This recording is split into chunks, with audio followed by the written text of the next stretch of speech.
Hello बच्चों, let's read the question. Question says let delta not equal to determinant of a11 a12 a13 a21 a22 a23 a32 a32 sorry यहाँ पे a31 है बच्चों, है ना. यहाँ पे हमारे पास कितना है, ये है a31. ठीक है,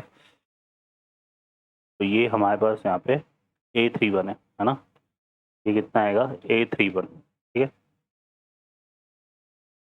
तो ये आ जाएगा a31 a32 a33. Determinant formed by the cofactor of the element of delta naught and delta 2. Denote the determinant formed by cofactor of delta 1. ठीक है, तो यहाँ से देखो डेल्टा नॉट तो रिप्रेजेंट कर रहा है इसको डिटर्मिनेंट को, और डेल्टा 1 डिटर्मिनेंट कर रहा है किसको, इस डेल्टा नॉट के कोफैक्टर मैट्रिक्स को. इसी तरह से जो डेल्टा 2 है वो डिनोट कर रहा है किसके, डेल्टा 1 के.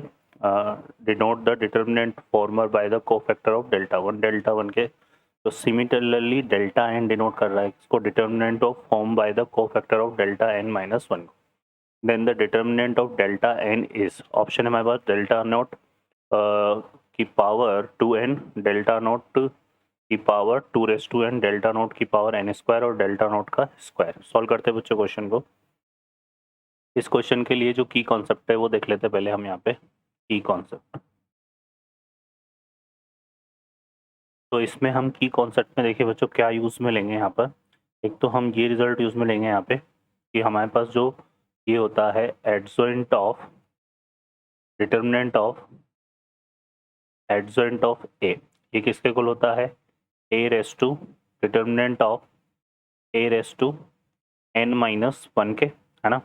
यहाँ पर n क्या है, यहाँ पर n है order of matrix, order of matrix.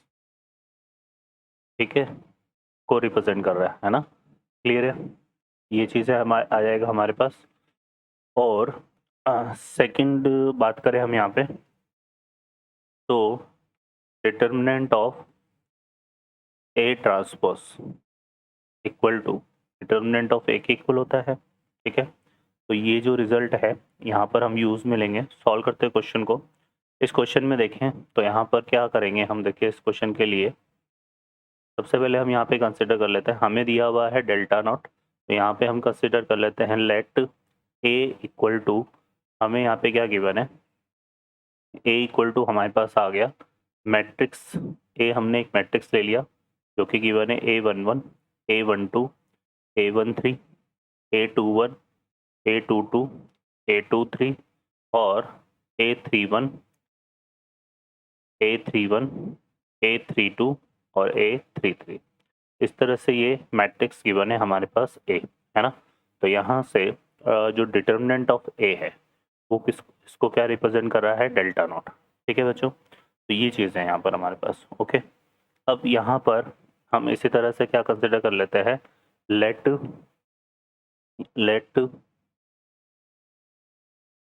सी, है ना.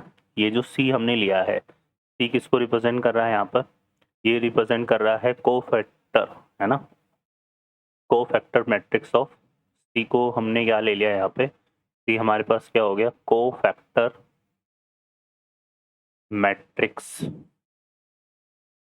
ऑफ मैट्रिक्स है. ठीक है, मैट्रिक्स है कि कोफैक्टर का मैट्रिक्स क्या हो गया हमारे पास, सी हो गया. ठीक है बच्चों, तो ये हमने इस तरह से यहाँ पर ले लिया. क्लियर है. अब देखिए यहाँ पर अगर हम बात करें तो अगर सी कोफैक्टर का मैट्रिसेस है तो यहाँ पर ए है, तो इसको हम कैसे रिप्रेजेंट कर सकते हैं, adjoint of A equal to क्या हो जाएगा हमारे पास, सी ट्रांसपोज, है ना. क्योंकि कोफैक्टर को हम ऐसे डिफाइन करते हैं, है ना. पहले ए का एडजॉइंट मैट्रिक्स निकालते हैं, है ना, यहाँ पर. तो हमारे पास कोफैक्टर आ जाएगा और उसका ट्रांसपोज लेंगे तो फिर एडजॉइंट ऑफ ए आ जाता है. ठीक है, कोफैक्टर मैट्रिक्स का ट्रांसपोज, है ना, वो किसको रिप्रेजेंट करेगा यहाँ पे, एडजॉइंट ऑफ ए को. ठीक है, अब हम इसमें क्या करते हैं बच्चों, यहाँ पर दोनों साइड जो है डिटर्मिनेंट ले लेते हैं. तो यहाँ से क्या आ जाएगा, देखो इम्प्लाइज दैट हमारे पास आ जाएगा determinant of adjoint of A equal to determinant of C transpose. अब डिटर्मिनेंट ऑफ एडजॉइंट ए हमारा क्या हो जाएगा, ये हो जाएगा प्रॉपर्टी से अगर देखें की कॉन्सेप्ट से, तो a रेस टू n-1, जब n ऑर्डर ऑफ मैट्रिक्स हो और यहाँ मैट्रिक्स का ऑर्डर क्या है, 3x3 का मैट्रिक्स है ये, तो यहाँ से आ जाएगा हमारे पास ये क्या, डिटर्मिनेंट ऑफ a की पावर 3-1, है ना। तो 3 माइनस 1 कितना हो गया, ए स्क्वायर हो जाएगा ये, है ना। और सी ट्रांसपोज इक्वल टू सी आ जाता है, तो सी ट्रांसपोज इक्वल टू हमारे पास कितना आ जाएगा, ए स्क्वायर। ठीक है बच्चों, ये हमारे पास यहाँ पे आ जाएगा। क्लियर है। अब हम फर्दर देखें यहाँ से, तो ये तो हमारे पास आ गया determinant of C equal to, ये रिजल्ट हमने निकाल लिया। अब इसकी बात करें तो डिटर्मिनेंट ऑफ ये जो है यहाँ पर डिटर्मिनेंट ऑफ ए, ये किससे रिप्रेजेंट हो रहा है हमारे पास, डेल्टा नोट से, है ना।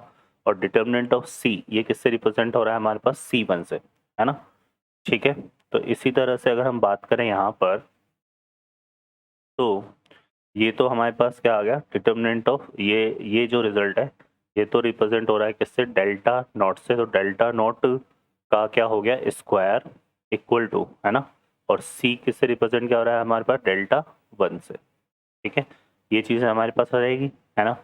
सिमिलरली अगर ये चीज़ हमारे पास आ रही है, ठीक है, तो अगर हम इसको जर्नलाइज करें यहाँ पर, है ना, इसको हम क्या करें, जनरलाइज करें, तो ये डेल्टा सी और डेल्टा 1 आ गया। फिर इसी को हम डेल्टा 1 के लिए सॉल्व करते हैं, है ना।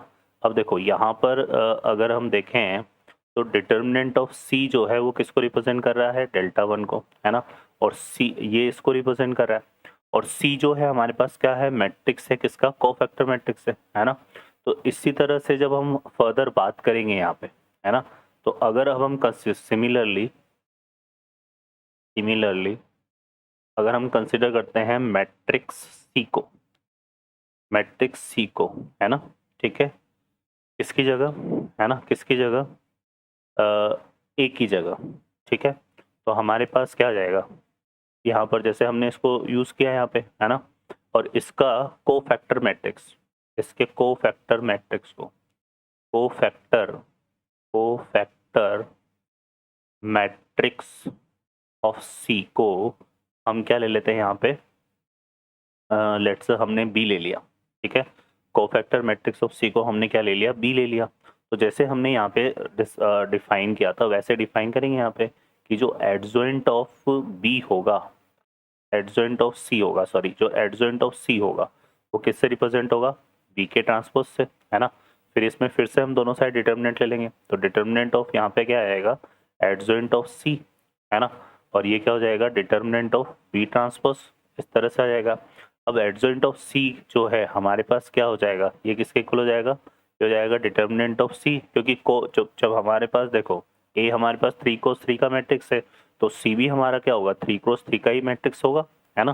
तो यहाँ पर ये भी कितना आ जाएगा हमारे पास, 3 माइनस 1, तो यहाँ से आएगा सी स्क्वायर, और ये बी का ट्रांसपोज क्या बनेगा, ट्रांसपोज ऑफ बी। ठीक है, अब इसका जो ट्रांसपोज है वो किससे रिप्रेजेंट हो रहा है, डेल्टा 2 से, तो ये आ जाएगा डेल्टा 2, और ये क्या हो जाएगा हमारे पास, डेल्टा 1 से, तो डेल्टा 1 का स्क्वायर, है ना। तो ये हमारे पास जैसे डेल्टा नोट का स्क्वायर डेल्टा 1 आ गया, तो डेल्टा 1 का स्क्वायर क्या आ गया, डेल्टा 2 आ गया, है ना। अब इसमें डेल्टा 1 को रिप्रेजेंट यहाँ पे रिप्लेस कर दें, तो डेल्टा 2 इक्वल टू हमारा कितना हो जाएगा, डेल्टा 2 हो जाएगा हमारा डेल्टा नोट स्क्वायर का होल स्क्वायर।